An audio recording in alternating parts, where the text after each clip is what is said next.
পার্কে ঘুরতে তো আমরা সকলেই পছন্দ করি, কিন্তু বলতে পারবেন বিশ্বের সবথেকে ছোট পার্ক আপনি কোথায় গেলে দেখতে পাবেন?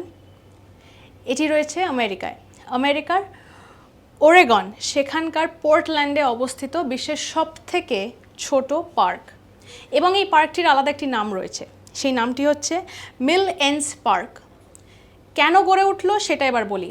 এই পার্কটি যিনি বানিয়েছিলেন তার নাম হচ্ছে ডিক ফ্যাগন, এবং তিনি মনে করেছিলেন যে তার অফিস থেকে এই পার্ক যেখানে রয়েছে বা গড়ে উঠেছে সেই স্পটটি দেখা যেত।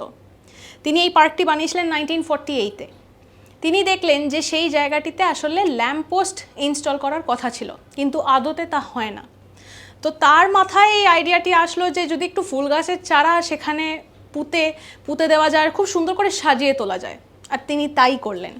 সেইভাবেই গড়ে উঠলো এই পার্কটি। এর ডায়ামিটার আমি যদি বলি সেটা হচ্ছে মাত্র 2 ফিট, মানে ভাবুন কতটা ছোট এই পার্কটি।